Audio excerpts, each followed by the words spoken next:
watch out! Pokemon Scarlet and Violet got a new trailer in the Pokemon Presents, and we are here to talk about it with some of your favorite people. Starting with everyone's favorite, Kayla from Kayla's Capsule. Hello everybody, I'm Kayla, and this is Cinnamon the Score Bunny. And Dusty Go-Goat from Dusty Go-Goat. What's up everyone, it's Dusty Go-Goat from Dusty Go-Goat, the YouTube channel. Now you're just making fun of me. We usually make fun of you in the intro. Okay, so today we're going to be talking about Pokemon Presents, the newest Scarlet and Violet trailer, of course. I'm coining the term Scarvio. We're going to be... Ooh! It's cool, right? I really like it. Can I suggest Scavio? Both of those sound like diseases. No! Scarvio does not sound like a disease. Scavio sounds like a disease. Scarvio sounds more like... A Disney villain? Yeah. With a disease? Yeah. No, Scavio sounds like scabies. What do pirates get? Oh, scurvy. Scurvy! Scurvy. It sounds like scurvy. Well... I'm telling you, they both sound like diseases. I'm just saying SV. That sounds like a disease too!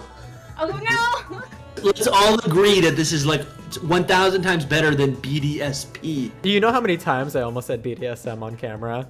No. One How many I think times one time I say did. BDSM on camera? Yes, I was about to say I did do that on stream before. For me, or ass. Pokemon's I getting still- raunchy. They do this on purpose. Yeah, or ass. Or Y'all, ass. we are so off topic right now. Let's get on it. All right, so today we're going to be talking first about the graphics because isn't that everyone's favorite thing to talk about? 100%. Yeah, 100%. Kayla, Yeah. why don't you tell us what you think since I haven't heard your thoughts yet on this. So the big thing about the graphics that I noticed was when we saw the professors, because they look so much better. Like, I'm sure, Johnny, you probably have like an explanation for all the little, like, how they did that. But it seems like there's just more fluidity to their motions, and there's like more things that are moving on the camera, and it makes them look so much more like realistic. That's actually exactly what it is. With the professors in particular, their faces have more moving parts, like they rigged more parts of the model to move when they were talking, which is really good. And actually, I thought it looked great before, but now they look even better. They look closer to what Nimona looked like in the second trailer when Nimona would talk. So I really like that. There's gonna be a heavy focus on characters, so Definitely. they're doing that. Yeah, okay, well then, Dusty, what are your thoughts on it all? I am excited. I think the characters look better than the Pokemon, if that makes sense. Like the in-game, I think the human characters look like they have so much detail, and I don't know if the Pokemon are ever gonna achieve that eventually. I don't know if they're ever gonna catch up to it, but it looks amazing. Honestly, the whole gameplay looks really good. I guess you could say, if I had a nitpick, when you're flying in the air on your legendary motorcycle, like the ground looks they look like PNGs. I mean, we kind of saw that even in Pokemon Legends, right? Like, Yeah. the scale, but I can't blame them because, like, It's honestly, not distracting. honestly, like, you're so far away from the land, and both in Pokemon Legends and in this game, they're farther away from the land than you are in most open-air games. So, like, I'm fine with how it looks personally. What were you gonna say, Kayla? Yeah, no, I agree. I do think that the Pokemon look pretty good, though. Like, Yes. I really like the models of them. So I agreed with that too, because I was thinking when you were talking about the people, I was like, yes, they actually looked really good in this trailer. The way that they have motions, and, like, there's one shot where, like, there's like a group of students running up to all the professors or something. I don't know if you guys remember it, but there was a big, like, title text, so you might not have noticed it when you were watching it. But you can see, like, the detail and, like, the kids, and they're, like, jumping around and, like, really excited. It looked really good in motion, which is huge. Like, a lot of games don't even do that. And then the fact that Pokemon is finally using its money and budget to, like, put that kind of motion on the screen is really good, and that's a really good sign. But I think that the Pokemon have caught up with that, at least now in Scarlet and Violet. Now, in that first shot, and in a shot later that you see Arcanine, I think Arcanine's going to be our poster child for this. Arcanine has so much motion that they've showed us in this trailer alone, and it's so much insane. fluff. Yes, so much fluff, so much motion, and it acts like a dog. Like, it'll, like, open its mouth and close its mouth while looking around. It'll, like, shake its fur, and I was, like, shocked to see this. The deer Pokemon also did this in the trailer, but they didn't do this in the previous trailers. Like, this is an all new level of immersion and motion for the Pokemon models. And something I'm like noticing today, I don't think we're ever getting like there's no random encounters anymore. That's not a thing. I mean, they might do like they did in Sword and Shield. We saw Tall Grass, so maybe they'll have like the Sword and Shield thing where you can have the option. I hope they do, because that's a cool in-between, in my opinion. I think that we are going to have random encounters, because if you look at the water, there's random spots that look like weird. Okay. Either there's something with those, or those are where you'd find random encounters in the water. So. Okay.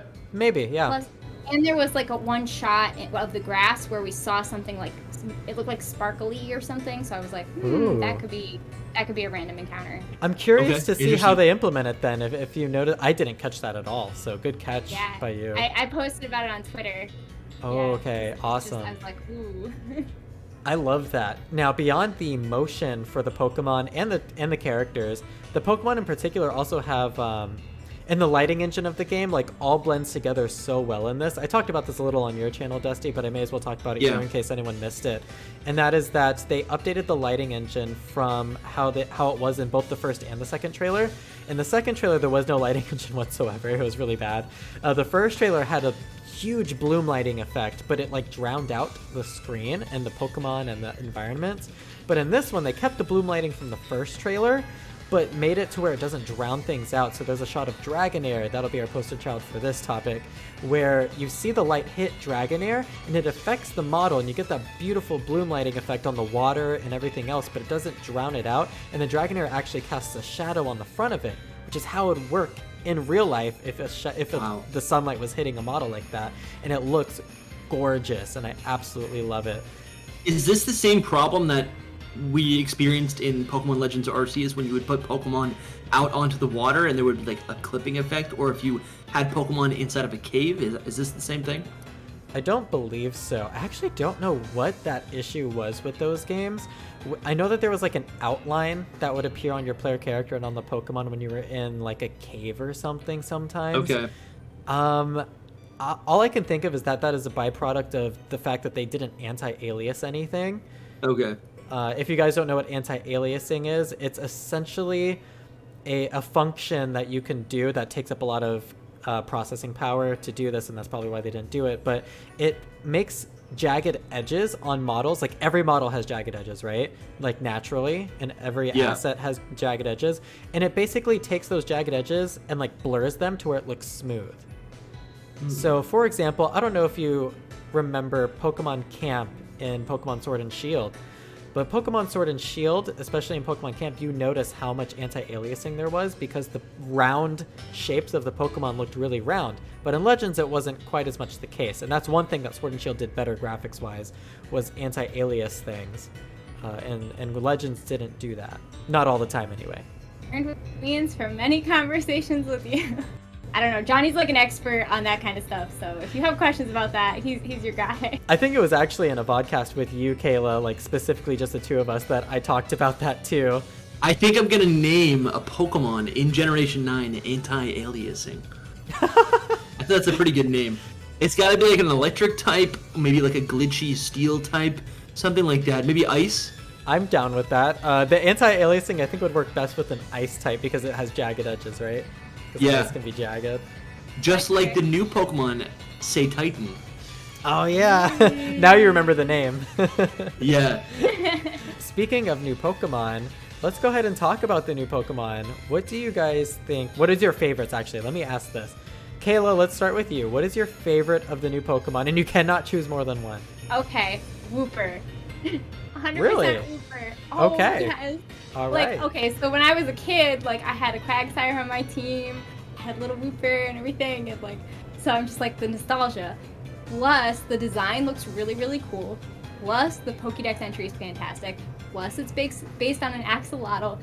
And last but not least, its ability is a water absorb, and it's a ground poison type. Yeah. So, yeah. It's not going to be super, like, grass types won't be super effective against it. Water types it's going to absorb.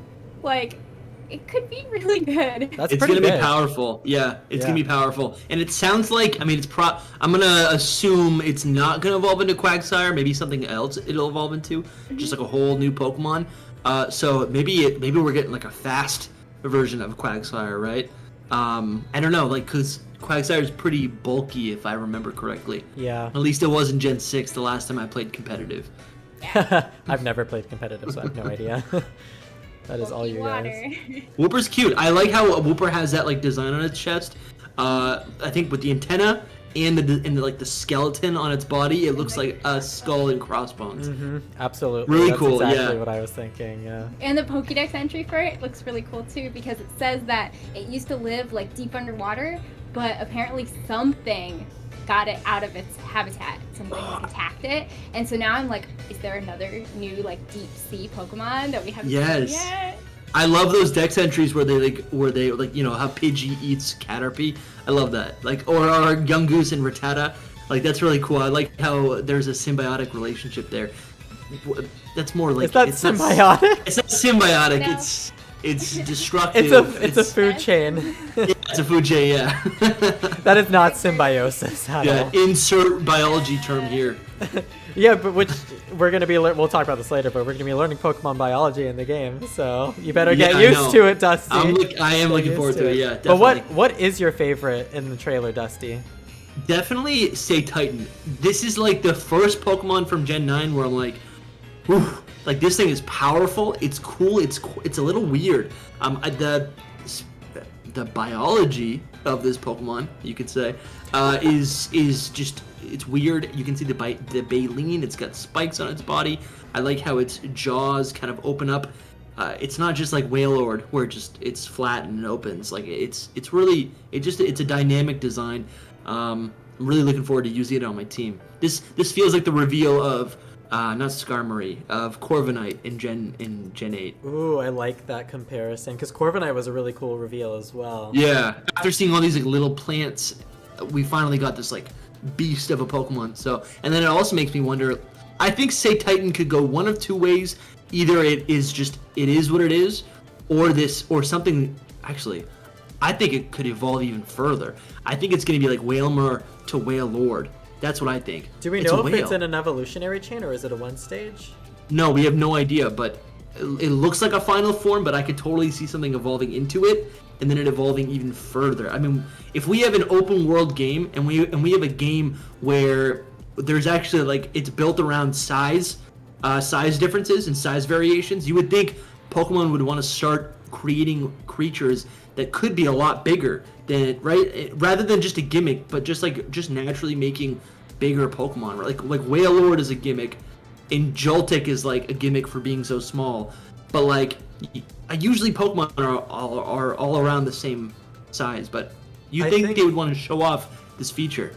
I think that it would actually be the opposite, because I think it might be harder for them to get some really large Pokemon and some really small Pokemon. They seem to be struggling trying to figure out how to fit Wailord in his full size, right? Like look at Sword and Shield, and then look at Legends. They didn't include him in Legends, and they're not including him in Pokemon Scarlet and Violet if the leaks are anything to go by. So I think they're kind of scared to bring in really large Pokemon. Maybe not really small Pokemon, but really large ones, I think almost for sure. Yeah, that could be true as well. I guess mostly what I'm thinking is like the last time we had a whale Pokemon, it was Wailmer, right? So, and then Wailmer, you could say, like if they showed us Wailmer, we'd be like, wow, this is it. It's not evolving past this. But it definitely is. Yeah. For me, Cetitan kind of reminds me more of like Dreadnought as opposed to Corviknight. Because it's got like that similar body shape, similar reveal time. Like for me, that seems like that, which would mean it might have like a pre-evolution. And so I'm curious to see what that would be. I've been trying to figure out what Cetitan is based off of because I've heard different things. But I heard somebody say Narwhal, and that made me really happy. So I'm hoping that's the case, but I don't know. Yeah, I got a lot of explanations in my comment section. So let me go pull that up. So Cetitan comes from this one word. It means Cetacea, which means it's the scientific name for whales, and then Titan, which is giant of the earth. And then I guess the Cetacea or Cetacean, it includes whales, dolphins, and porpoises. There was a leak that apparently there's going to be a dolphin Pokemon. I feel like this might be that dolphin Pokemon. In a weird way, because it's not really it's not a dolphin, but it is a bipedal dolphin type Pokemon with a twist. The leak was a dolphin Pokemon that stands up and has like a surprise. And this is a surprise. Yeah, that fits with you. Wow. And then this last little thing, this is really just a stretch, but someone suggested that SETI, the SETI project, had to do with the Mars rover, implying, and then that this could be like an implication of otherworldly connections, because it's pretty alien looking. To me, this is way more on the UB spectrum. I don't think it's a UB, but Yeah, since it's a land whale, maybe it came from a planet that doesn't have water, like Mars or something. yeah, right, yeah. Okay. Or it crawled out of the water or something like that. Because whales, Yeah. if you look at their bones and their fins, they actually have like toe bones. They used to walk on land. Oh, they're- guys, They're crazy mammals, idea. aren't they? Whales Yeah. are mammals, right? Whales are Yeah, mammals? Yeah. Someone they clip that, walked on please. land at one point. Clip what? Yeah. No, I'm just teasing. I'm teasing you. Oh, you were... Whales are mammals. Whales are not fish. Okay. Fish are friends, not food. No, but here's an idea. So like Scarlet and Violet, we've already seen themes of past and future, right? I mean, there are leaks that say there are going to be past and future Pokemon of things that we already know. But what if there are some Pokemon in this region, like the new Gen 9 Pokemon, are past or future forms of Pokemon we don't even know yet? So like, or maybe just include themes of that idea. So this would basically be the team at Game Freak being like, what if a whale, so like mammals evolved to swim in the ocean, what if they have evolved further in the future to go back on land? What would that look like? Mm-hmm. That's kind of an interesting idea. Yeah, definitely. We'd have to see the rest of the decks to see if maybe there's a trend there, but this Pokemon definitely, that's a cool concept. There's a lot of things you can speculate with this Pokemon, for sure. So that was one of my favorites too. I mean, I loved Cetitan. I thought he and the other one I'm about to mention are the two that they've shown us so far in any of the trailers that I actually really like. I don't really like any of the others. But my favorite one was Fido, and I'm actually happy that you guys didn't say Fido. I thought for sure one of you was going to. But Fido is just like a little dog made up of donuts or something. And it's just the cutest little thing. And like, I will never eat it because, I mean, how could I? I would neither. Why would you accuse me of that? I would never eat it. That's Fido. not what it's for. That it's breath, right? Did you read the entry? I read, yeah, it has like yeast breath. Yeah. Yeah. How disgusting is that? That is like one of the But most it's a disgusting. puppy. I know, they have It gross has breath. puppy breath. So I'm vegan, so I eat yeast, nutritional yeast, to like substitute a lot of other things because it's like Oh my goodness. a protein replacement for like cheese, for instance. It's actually way healthier than cheese. Like, it actually Yeah. is healthy for you, whereas cheese is not healthy for you. But Yeah. yeah, so I eat a lot of nutritional yeast, and it's funny because I think that Pokemon in general has been making a lot of statements on climate change and things that affect climate change. So I think it's kind of cute that they made a Pokemon that's like made up of like yeast or nutritional yeast, and it's like, yeah, it's actually really helpful. Don't eat it. Love it. It's cute. It's a really cute Pokemon. I feel like, I mean, I've only been doing like 24 hours of speculation, but I feel like this Pokemon is going to be like Milcery, where when it evolves, it just has one evolution, but maybe it has different forms for different flavors. I feel like, I don't know, it's right? It's dough. Dough turns into some sort of bread. Yeah. So it's it kind of reminds me of like Alcremie and Yeah. What was the pre-evolution Alcremie again? Milcery. Oh, that's the one you were just talking about. Okay. Yeah. Did you say Alcremie? Because I got confused there. Because I said Milcery, but it's a pretty forgettable Pokemon. okay. Well, I forgot that they Unlike evolved Fido. into each other. Okay. Because I never it's good. evolved my Milcery for some reason. You got to do this. You got to spin it around. Yeah. You Yeah. Cook it up. But it's an interesting Pokemon. I think it's cute. I think it's I don't know. I like fairy type. Food Oh yeah, Pokemon. and it's fairy type. I love that. Yeah. I love that so much. Yeah. Okay, so on the topic of new Pokemon, these aren't new Pokemon per se that from what we've seen so far, but they are new forms for the legendaries, and therefore we can ride them. Kayla, you called this before this got said in leaks. You called this Yes. before this got shown on screen by Nintendo officially. I called like the exact forms for the most part that they would have, except the water riding ones that I was a little bit off on.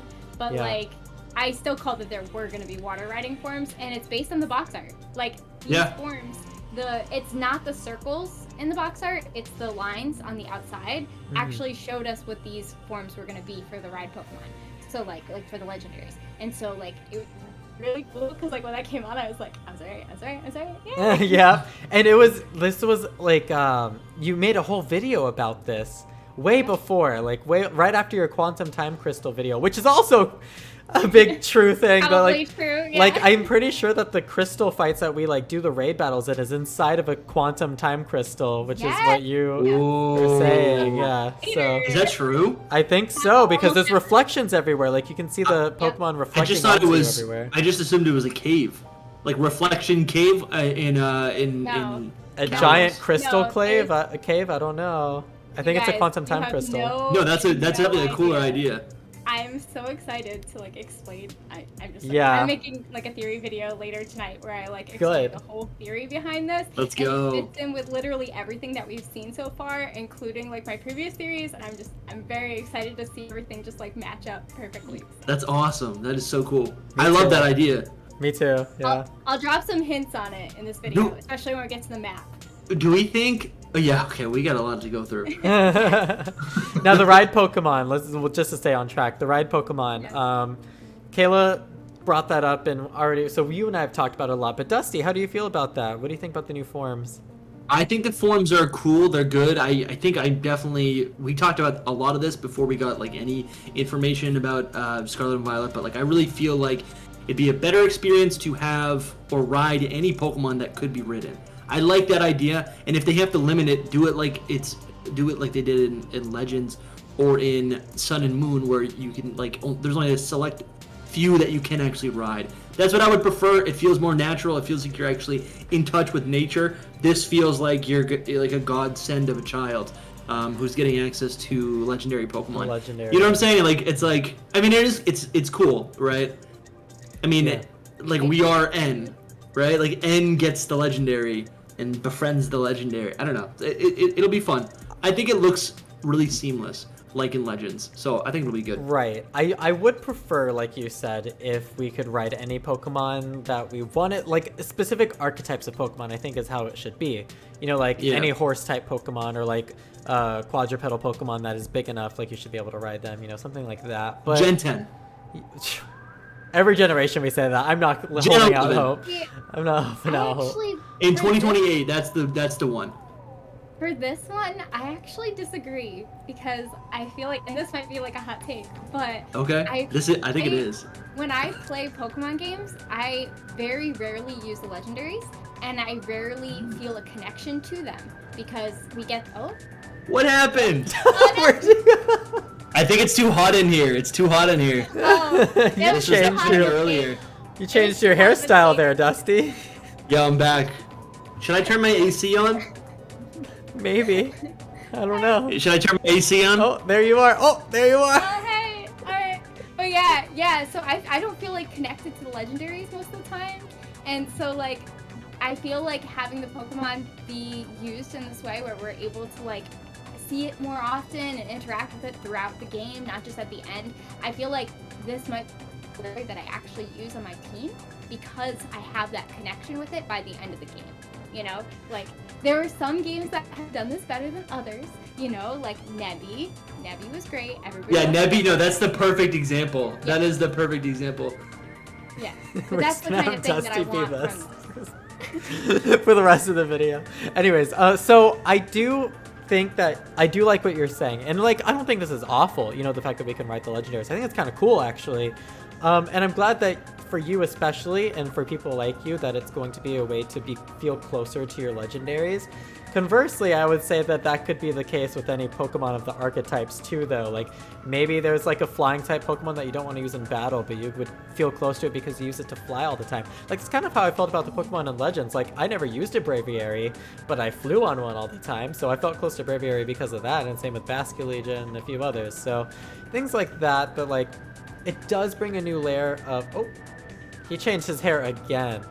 But yeah, so Do you want me to? I'm sorry. Do you want to just like overlay a picture, or I can like try to get a no, game just going? do your thing. I think this is kind of funny. So, Okay. but back to what I was talking about.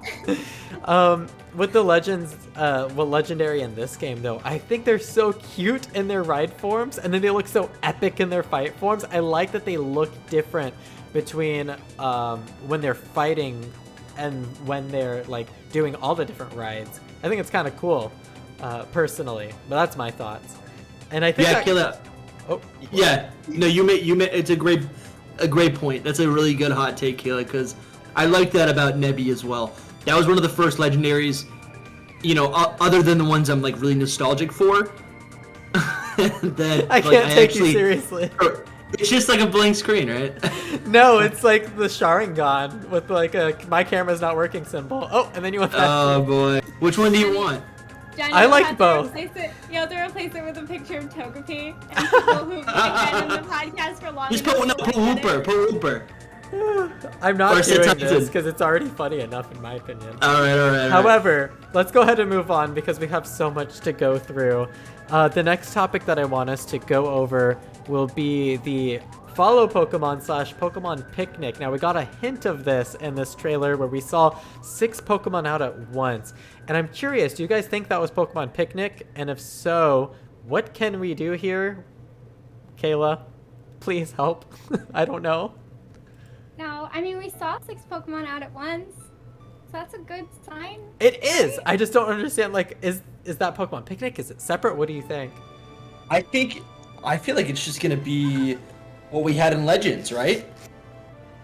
I still can't take you serious. I'm gonna fix this in a minute. Oh yeah. Anyway, okay. But yeah, it looks similar to what we had in Legends. It doesn't look like a mode like Pokemon Camp or Pokemon Picnic. So I'm curious, like, do you think we have to press a menu to be able to do that? Or do you think there's just like a way to like take them all out at once and then it like gives you options to do things with them right there on the overworld anyways? Yeah, I'm also wondering if that's going to be available in multiplayer. Because as I said before, if we can throw out like a ton of Pokemon and Yes. everybody can, then we have a lot of I'm Pokemon totally out fine there. if that's not available in multiplayer. Yeah, Totally but I fine think with for that. a single player, we better be able to, you know? Well, we know we can. Like, you can Like- see it already. Like, we can do it. It's just a matter of but, how like, it works. Actually, you know. Do you think we can we move our know- player character around while like Ooh, that? this is a good hint. So Uh-huh. we know that we're able to take pictures. Right? Yeah. I was thinking about that too, yeah. So maybe we can like incorporate the Pokemon into that. Yeah. Maybe that's what it is. Yeah. That would suck if that's all it is. But I am curious because they were all facing the same direction.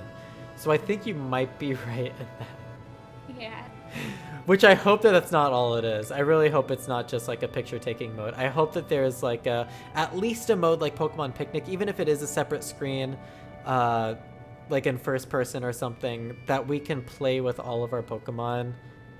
I really do hope so.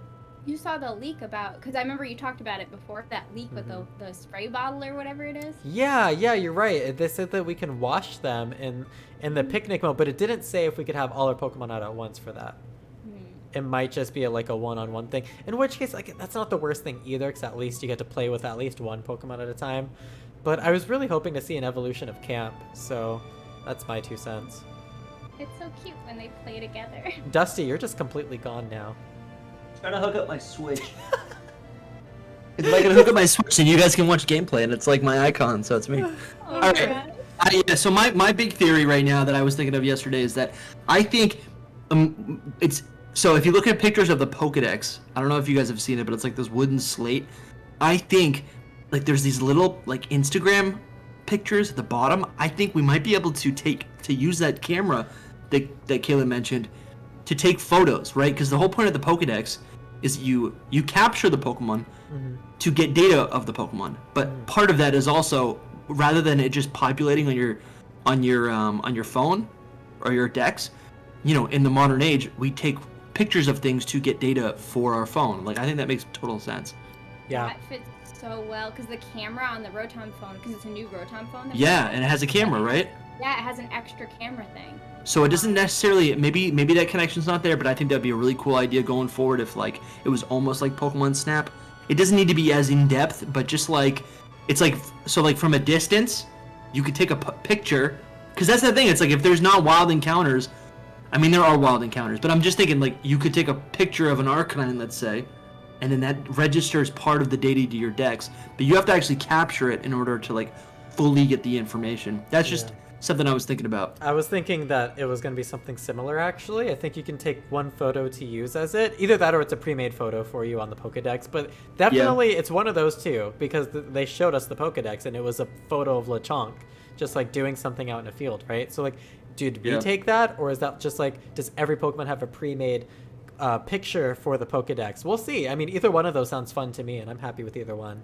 Yeah, if they can innovate on those things, that's gonna really like enhance the experience. It could be like Breath of the games. Wild, how you can take photos of different things, and it like keeps it keeps one photo for each asset, and it could be like a different type of plant, or it can be a different kind of animal.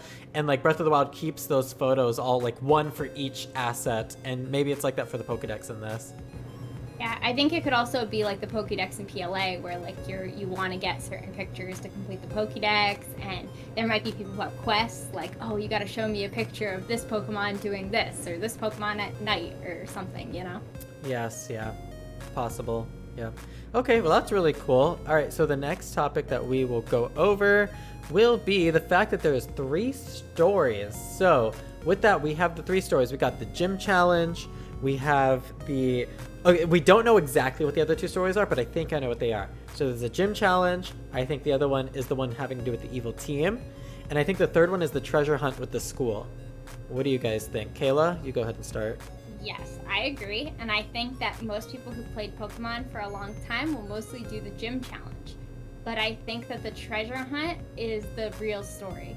I think that the gym challenge is going to...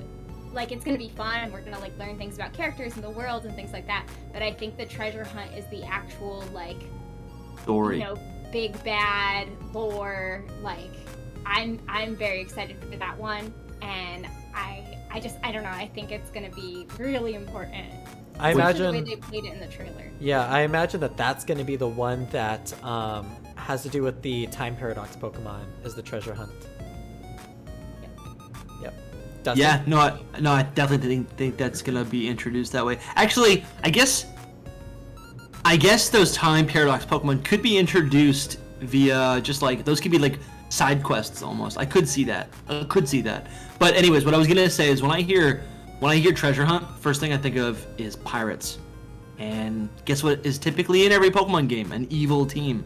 So I think that might be where the evil team aligns, and like you're saying, like, you're gonna have these different factions all vying for the treasure at the end of the whatever, right? It's almost like it turns into a race.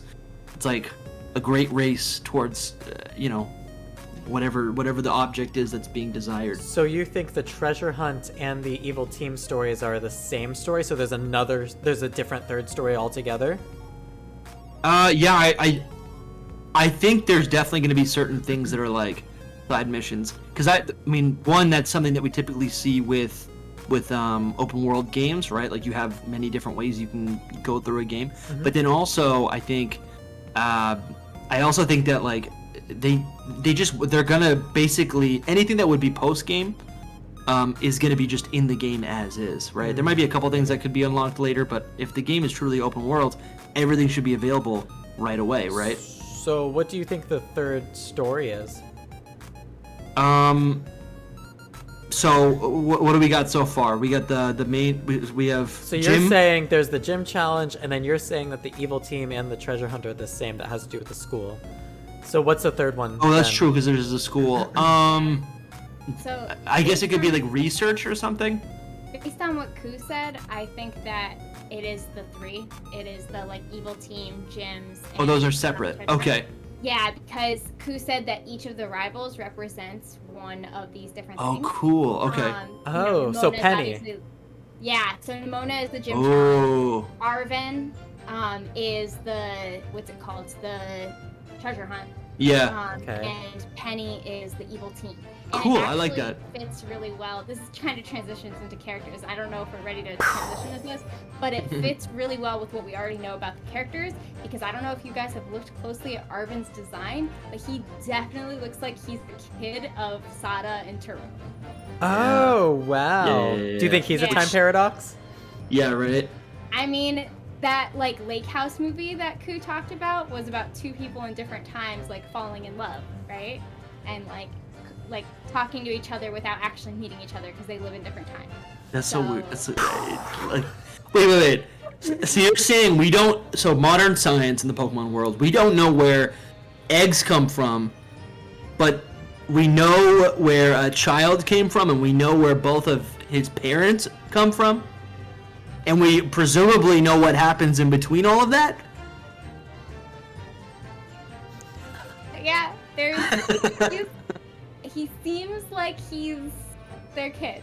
Yeah, definitely. So- Wow. And he's involved with the treasure hunting story. Yeah. And so if he's trying to get back whatever parent he's lost, could make sense. Interesting. Yeah. Interesting. And I'm curious to see how Penny fits in with the evil team story. That's going to be so fun because Penny's the shy one.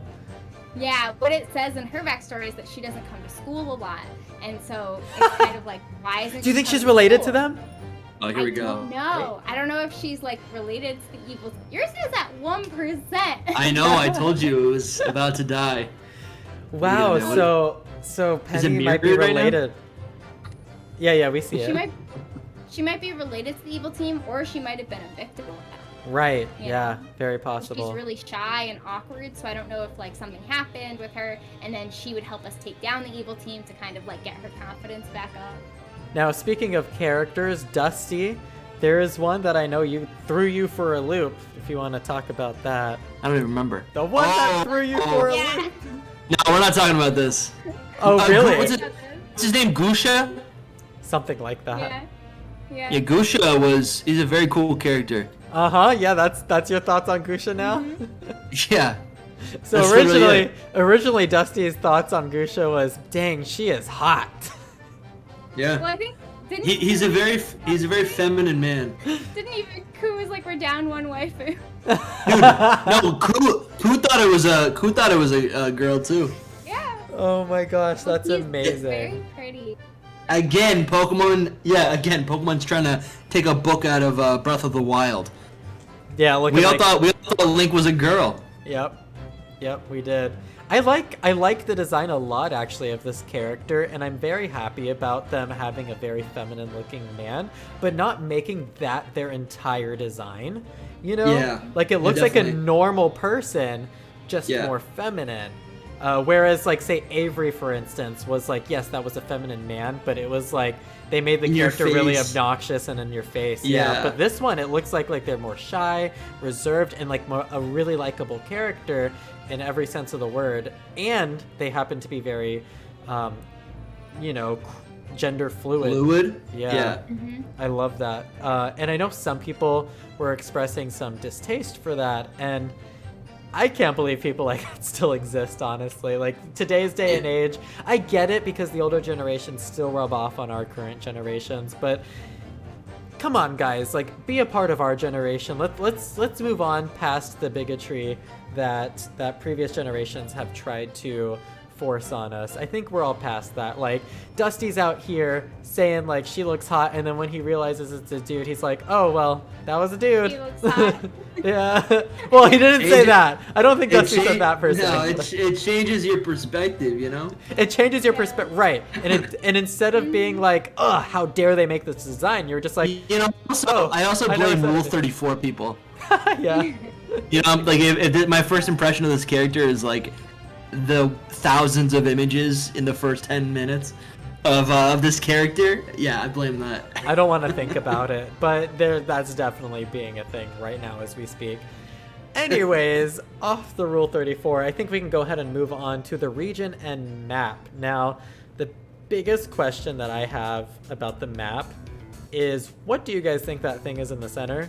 I feel like it has to do with the story of the evil team or maybe the treasure hunt, but I really don't know anything beyond that. What do you think, Kayla? Oh, well, can I? Okay. Kayla's gonna say I'm wrong, so I just want to get it out there. Then what do you think, Dusty? And I'm thinking of this just right now. Okay, imagine this: the whole world, like you play the whole game, you play like 100 hours, whatever, right?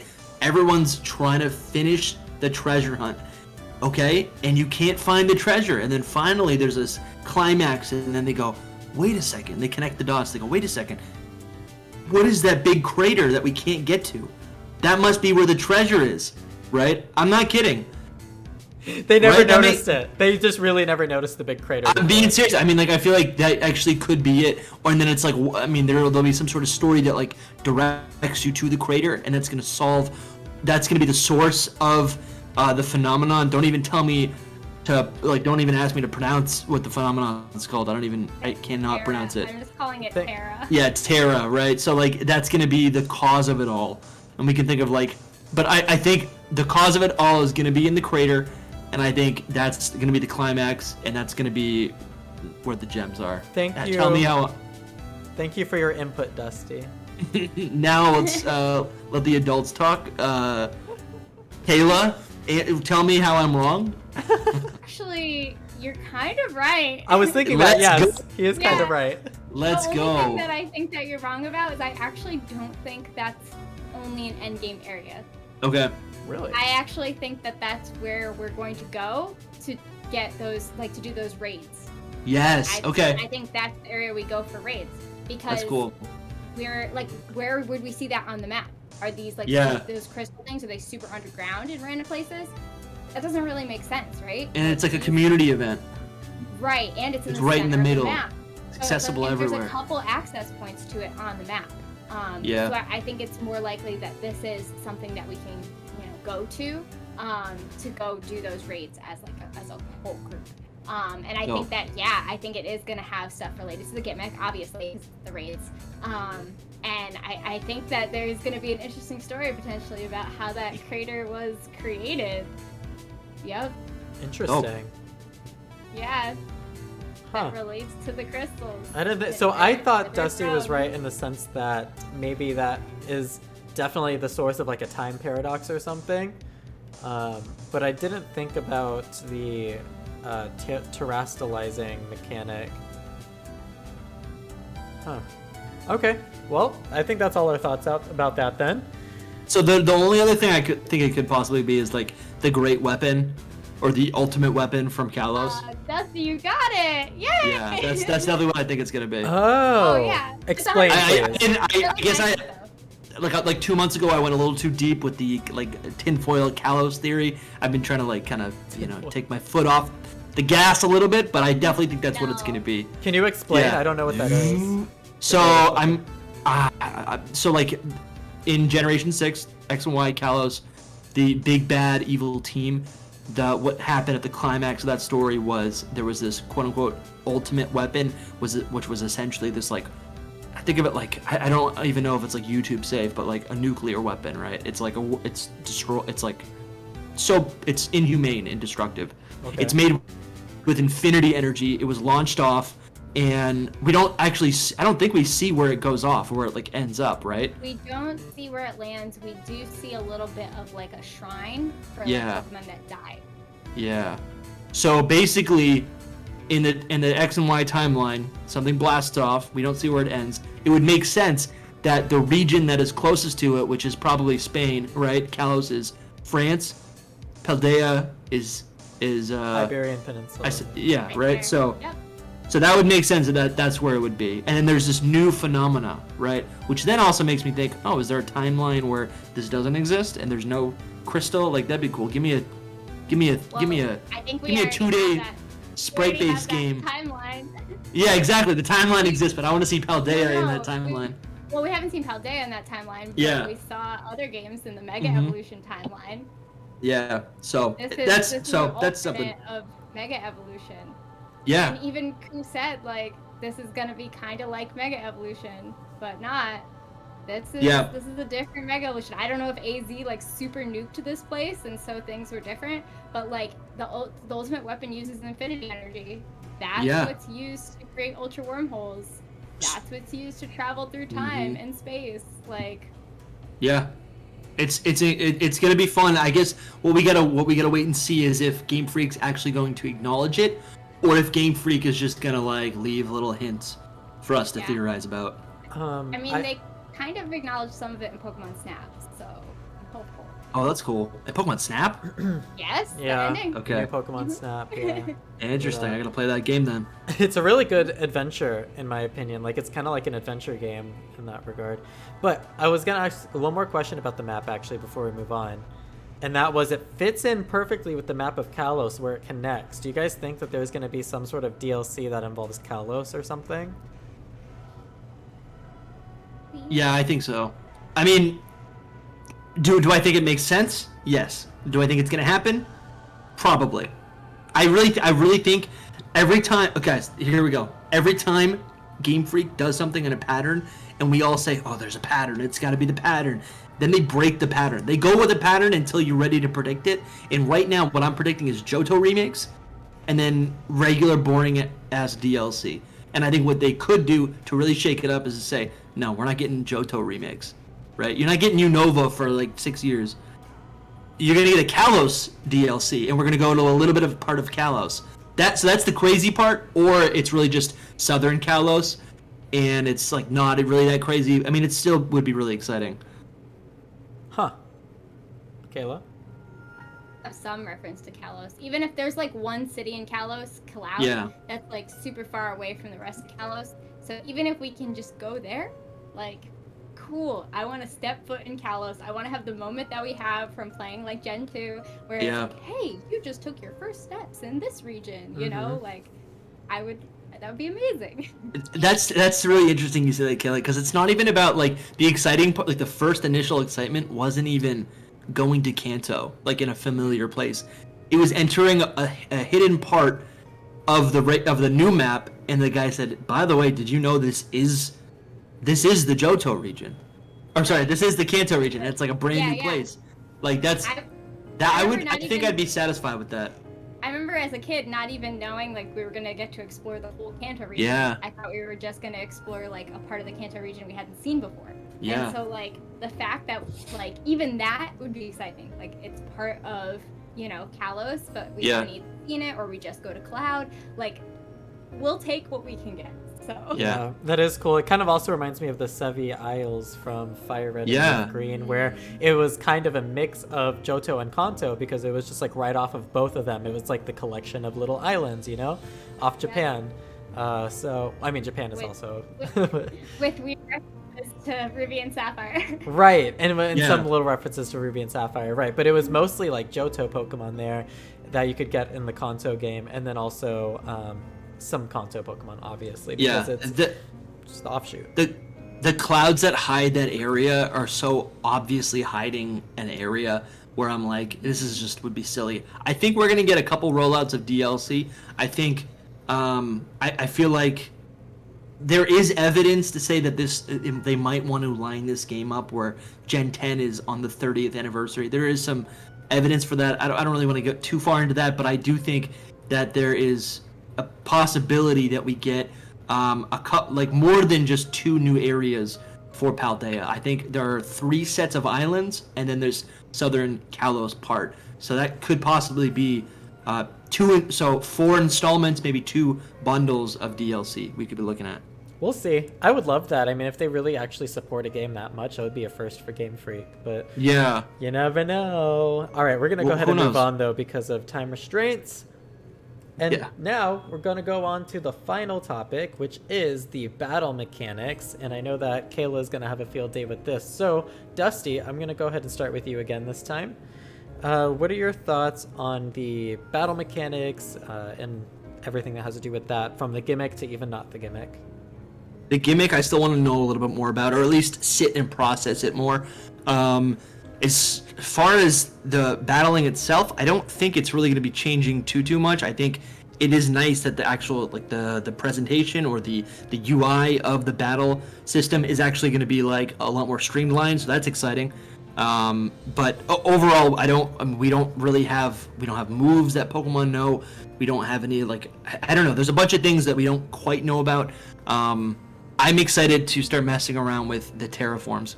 Thank you, Jonny, for having me. Great to see you, Kayla. If you listening want to come hang out with me, Dusty Go Goat on YouTube, on every platform. I love you guys. I'll see you soon. We love you too, Dusty. Bye-bye. We'll get drunk.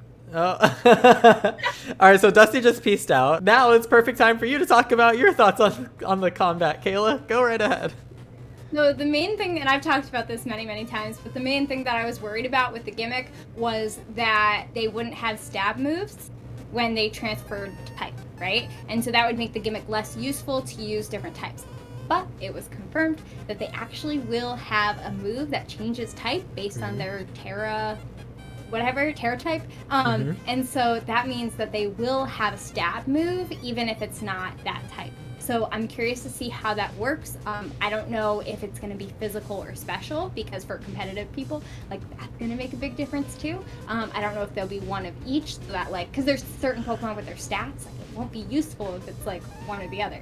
So I'm so curious to see how they implement this and how it works, because I heard that it's just going to replace their type. I heard it's just going to replace and not add to it, which... I mean, I don't know if you guys have watched, like, my 3 type video, but, like, 3 types is insane. So that might actually be better for it to replace their type. Yeah. But it's still gonna be a little chaotic. So. But that's I think it's chaotic in a good way. I think it's like a strategic way to have it chaotic, but not doing the 3 types, right? I think it's better to keep it as just a replacement type, because that would be broken for 3 types, you know. And some people have already started speculating about some, like, broken 3 types, and it's like, yeah, I think Game Freak will acknowledge that and not have that in the game in general. Yeah, I think it's really cool. As for the gimmick, I really like the gimmick. I think it's way better than Dynamax. It's beautiful to look at. It has great sound effects. It's exciting. It works with the whole, like, rainbow aesthetic of Scarlet and Violet. And it also, those typing things on the head, I don't find them to be bad. I think they're kind of cute. They're kind of funny in a good way. And they're a great visual for a lot of people just to know exactly what the Tera type is, you know? It's very obvious what the Tera type is because of that. And I think it looks wonderful. It looks really fun. It seems very strategic.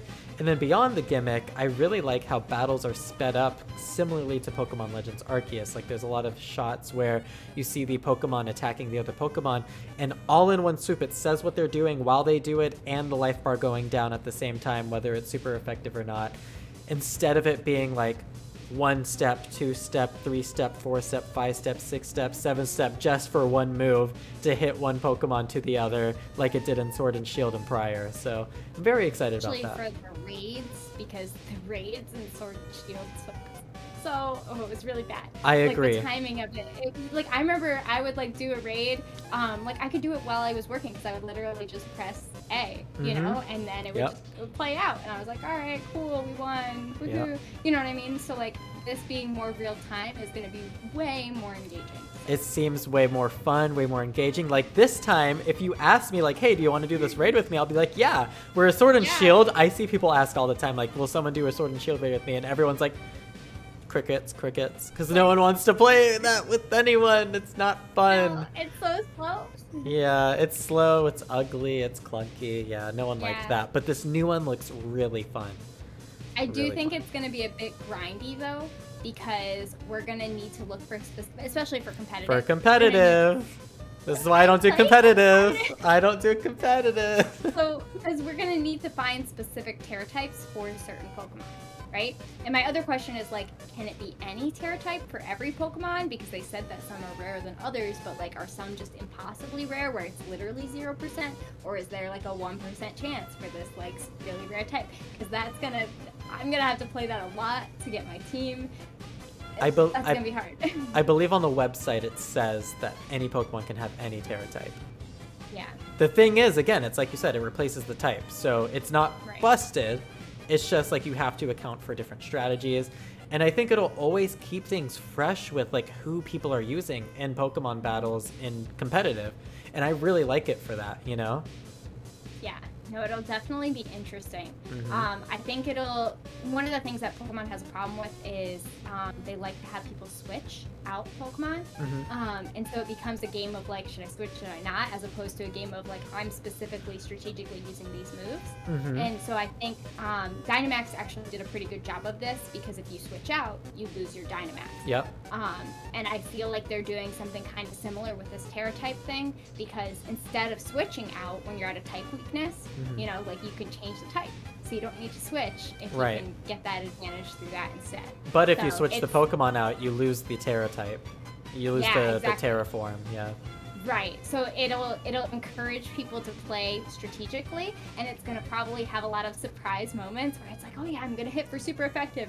Oh no, I'm dead. Yep. Exactly. Yeah. So I think that's all of our thoughts then. That was great. I really enjoyed hearing your commentary, especially about the battle gimmicks and all, because you have way more insight into that than I do.